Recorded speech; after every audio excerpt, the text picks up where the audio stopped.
Good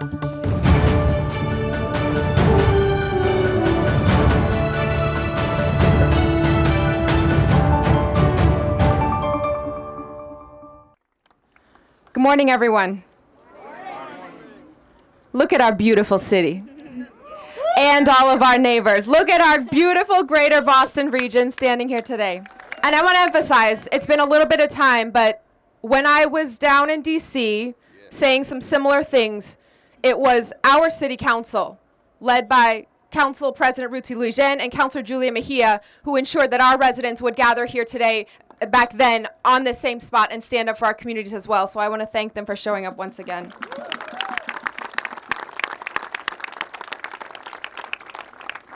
We're here again today because last week, Boston received a letter from the Attorney General of the United States on official letterhead from the federal government threatening to prosecute city officials and withhold federal funds unless we cooperate with carrying out mass deportations. At a time when this federal administration is already causing so much fear and harm in our communities, these threats are serious and consequential. But our same communities have told me, loud and clear, that silence in the face of oppression is not an option.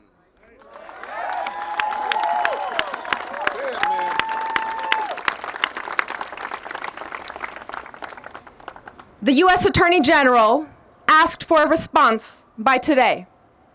So here it is.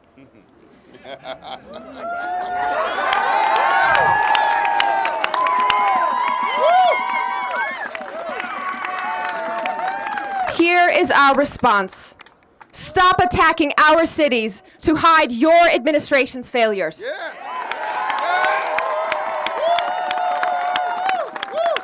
Unlike the Trump administration, Boston follows the law. And Boston will not back down from who we are and what we stand for. We will not back away from our community that has made us the safest major city in the country and a leading example of why cities around the country make this country safer, healthier, and more prosperous for all Americans.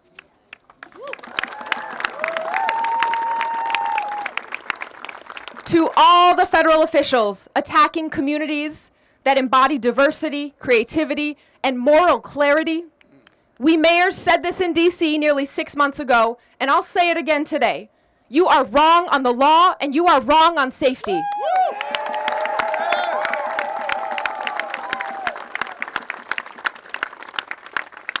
Most of all, you are wrong on cities.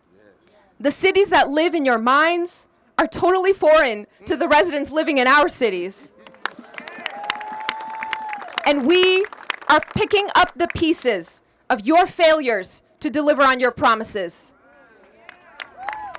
Under the Trump administration, groceries are less affordable. Housing is harder to build. Cures for cancer are farther away. And good news on our economy has been as hard to find as the Epstein list.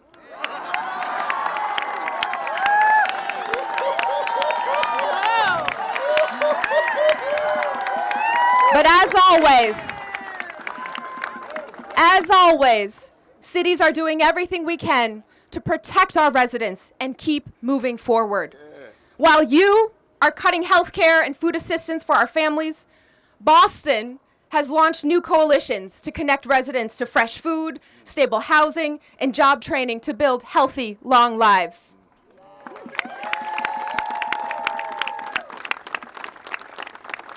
While you attempt to unlawfully cancel grants for our schools and roads, we funded 10,000 paid summer jobs for our young people, opened 1,000 new seats in free, high-quality early education classrooms for our littlest learners, fixed more than 27,000 potholes, and repaved more than 80 miles of city streets.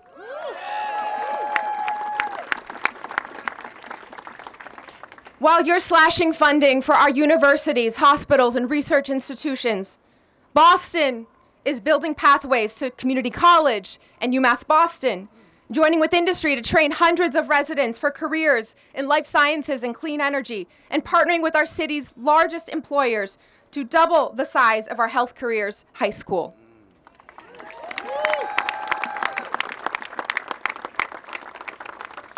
While you deploy military personnel to occupy American streets, we are building community safety. Our police don't have to hide their faces.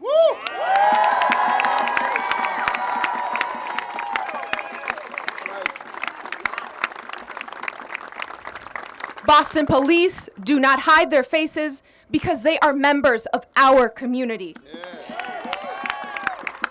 Our officers keep us safe by getting to know our residents, not working to remove them.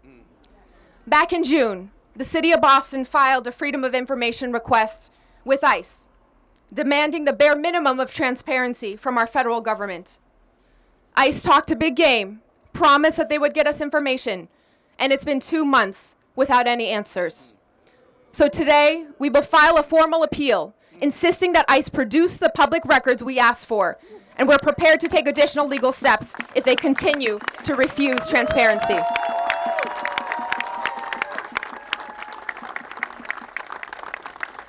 Over the last several months, we've watched Donald Trump send the National Guard into LA and DC to stoke fear and disorder. Boston stands with these cities as they sue over his abuse of power. We have reviewed those cases, and we are prepared to stand up for our city's rights if we need to.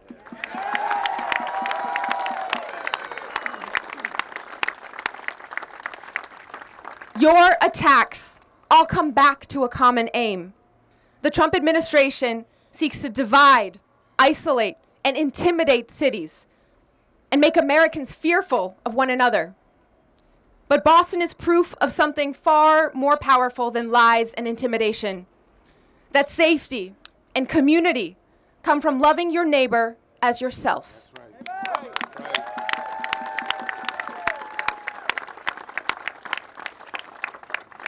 Attorney General Bondi, we are gathered here today to show you who we are in Boston. More than 100 years before your home state was founded, Bostonians were across the street in Faneuil Hall setting the foundation for our democracy and rule of law. Yeah.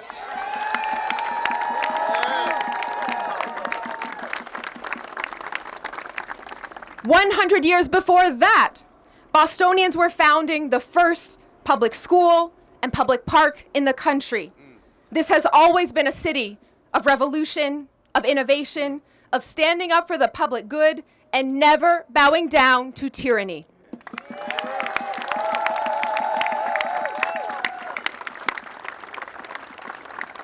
With me today, our fellow public servants and veterans, public safety and faith leaders, civil rights advocates and labor union members, teachers and business owners, entrepreneurs and artists, youth and seniors. This is our city.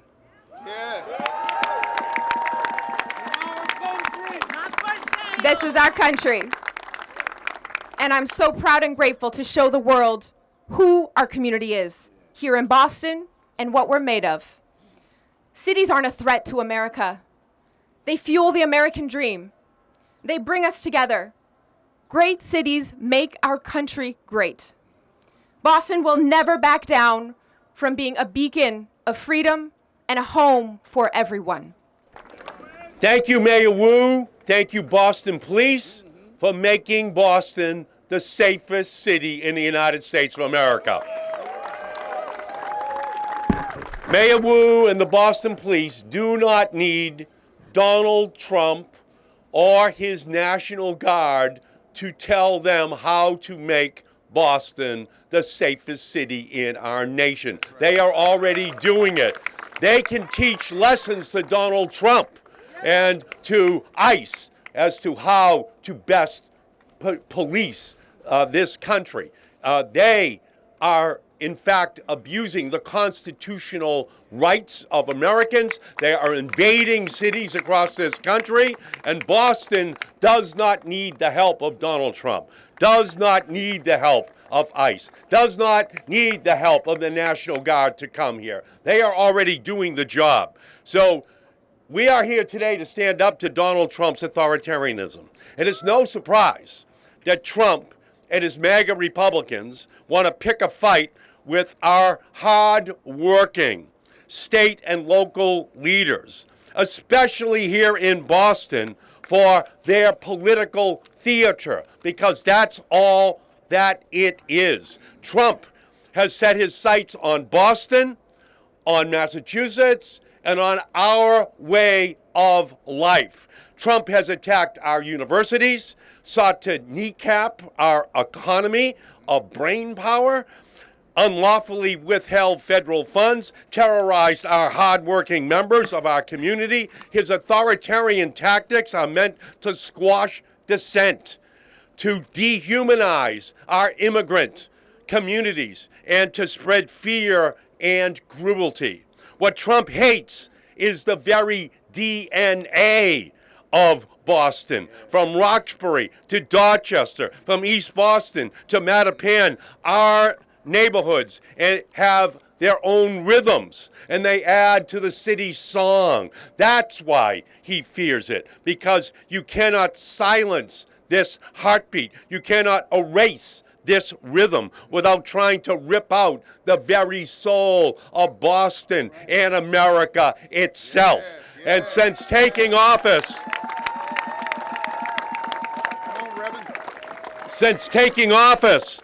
Trump has tried to push this shining city on the hill downward.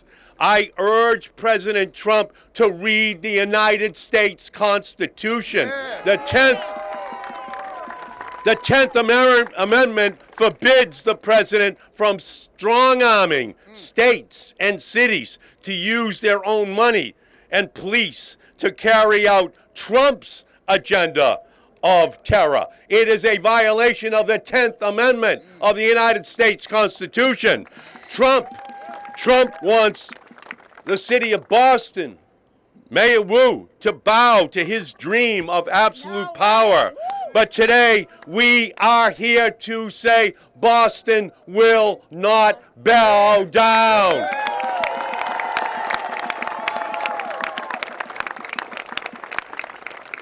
Today, we are here to say that Massachusetts will not be bullied.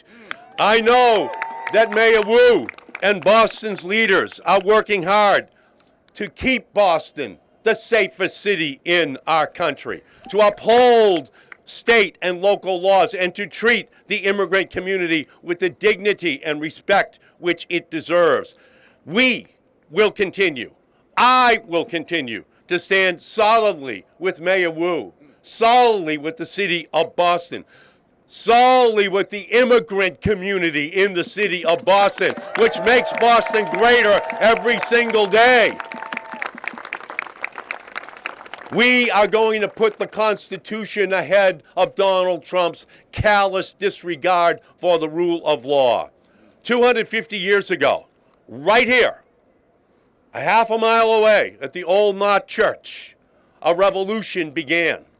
A revolution that made it very clear that we would throw off the dictates of a king who harassed and oppressed the residents of Boston.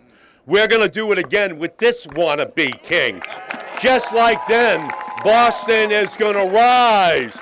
Massachusetts will rise, and together we will remind him that we have no kings in Boston or Massachusetts or the United States of America. Only the people have power. Let us protect Boston. Thank you all so much. Let me now turn to Louis-Jean, President of the Boston City Council.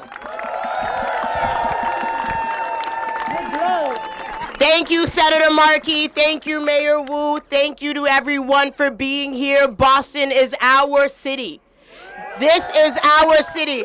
Now, I'm not a Baptist preacher, Reverend Brown, but I got to start with a little call and response. Right. Whose city? Our city. Whose city? Our city. Whose city? Our city. Thank you. And I want to make sure that our president, the occupant of the White House, And I want to make sure the Attorney General hear that this is our city. And we can run our city. And we have been running our city. We are not going to be scared. We will not do what the president is doing every single day, engaging in bottom feeder politics, trying to use fear to make us think that we are doing something wrong when we know what works here in our city. That's right. We are a city for everyone. Yes. For the fifth generation Bostonian. For the person who recently came here, this is your city and you belong. We will say that every day. We will say that in every single language, and we will mean it, and we will put our resources behind it. Our immigrant communities are here, are working, and are contributing to our community, to our city every day, to our tax base, to our hospitals, to our schools, and they are making our city safer every single day. We will not believe the lie and the hype about crime. We know, as the mayor stated, that he is using these fear of crime to hide the fact that he cannot deliver for the American people, that he is failing every single day.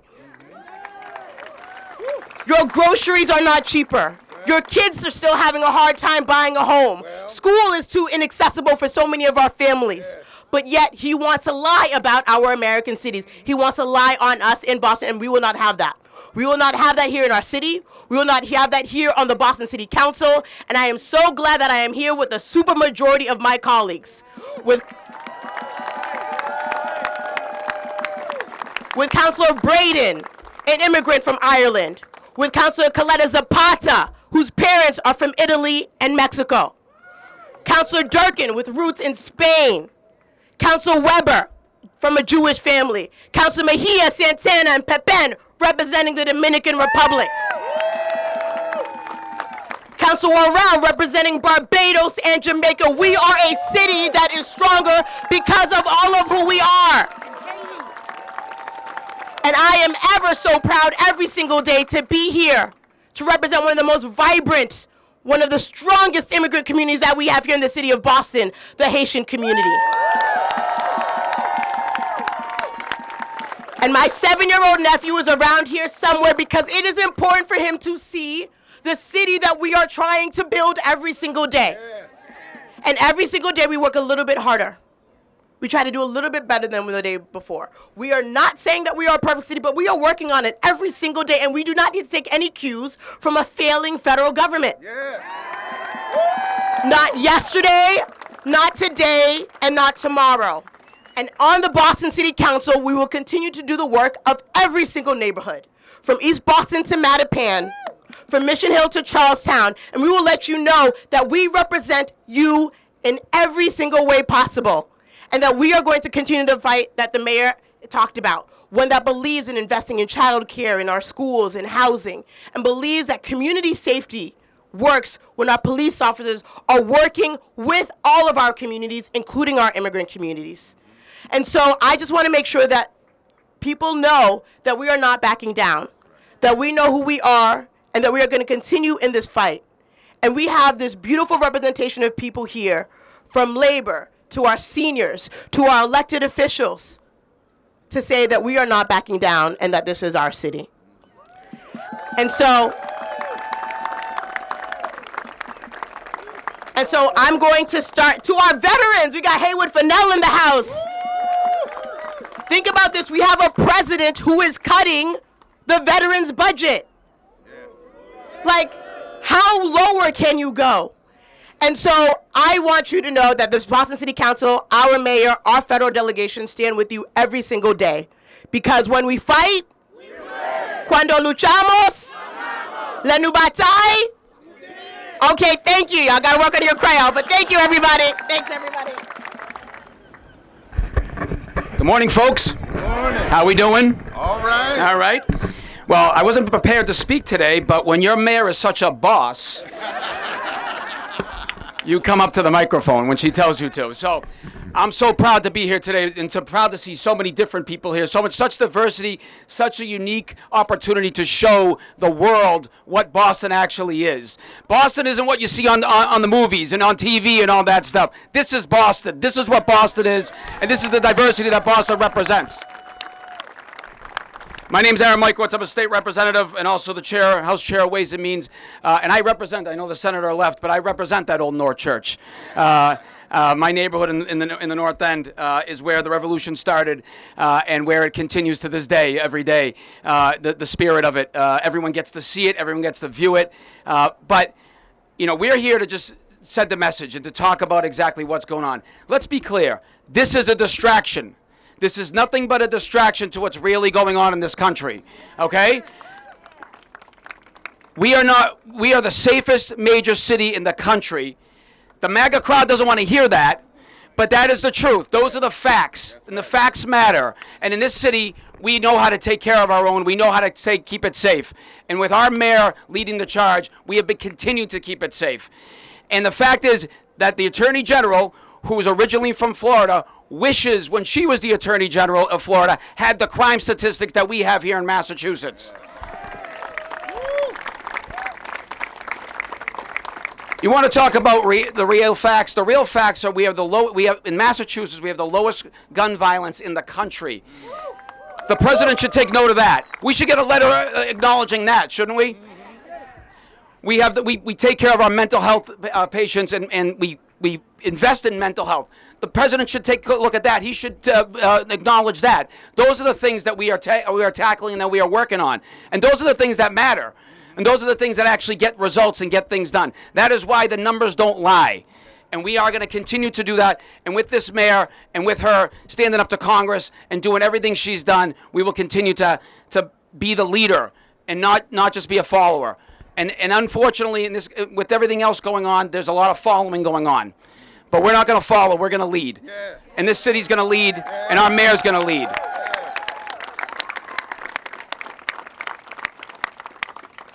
Back to the numbers. The numbers don't lie. Again, the numbers don't lie. Gun violence across major cities. A lot of them aren't in blue states. A lot of them are in red states. And unfortunately, this president and this administration doesn't want to tackle the idea of gun violence, doesn't want to tackle the idea of real, true safety. And so until we do that, until our president does that, we're going to continue to have to deal with this, and we continue to have to stand up. And are we good at standing up? Yes. So I thank you for having me here today. And I just want to thank the mayor and thank the mayor for everything that she's done, for the fact that she stands up for us, whether it's in Washington or here every day. Thank you, Mayor Wu. You continue to be our leader that we're so proud of. Thank you very much, everyone. The language of the letter from the Attorney General's office makes it just up to the line that they are trying to use every source of pressure and leverage to coerce cities who will not bend to their will. We have seen that already in a number of different instances where we've gone to court, or we have worked with our Attorney General Andrea Campbell and her office and the governor and all of our sister cities across the Commonwealth to put a stop in some cases to that unconstitutional overreach. With the example of our continuum of care funds, it was some $40-some million in annual grant funding that the city of Boston receives every year to tackle homelessness and to address issues for all of our community members who are experiencing housing instability, with a new directive that those funds then had to be compliant with executive orders that would prevent them from being used, for example, for our LGBTQ and trans neighbors or on Black and brown community members. We went to court and said this is unconstitutional, and the courts agreed. And so those funds have been able to be used as they have been to take care of Bostonians and everyone who finds themselves in Boston.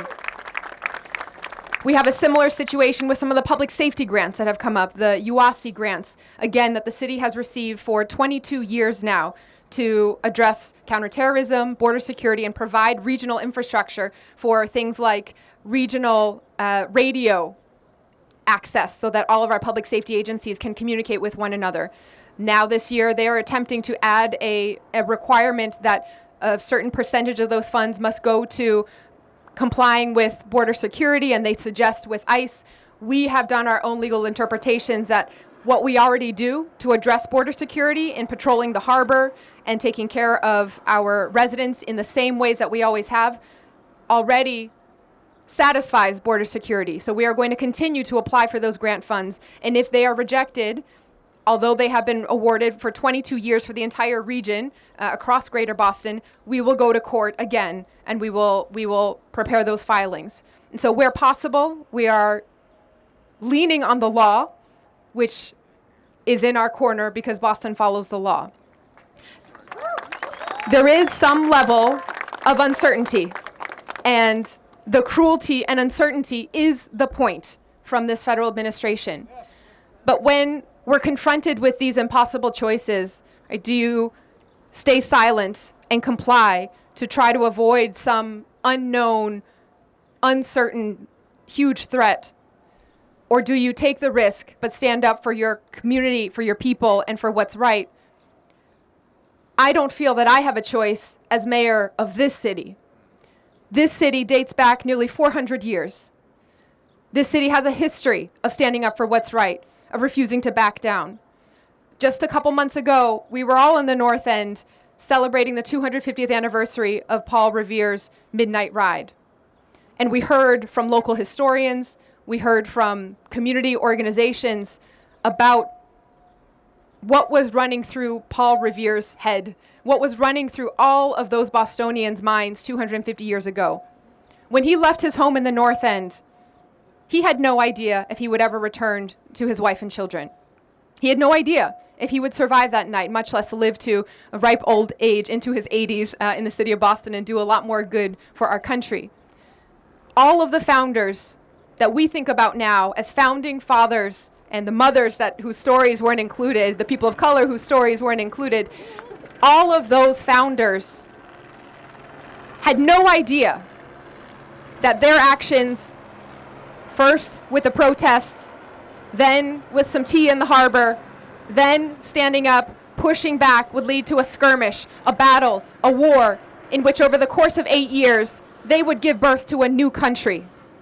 All they were thinking about in that moment, that night, deciding whether to ride out, hang the lanterns, and spread the word, they were trying to do the next right thing for their families in that moment.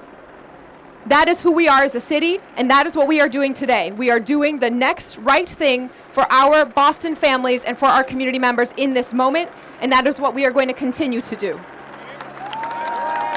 Yes. All right, last question.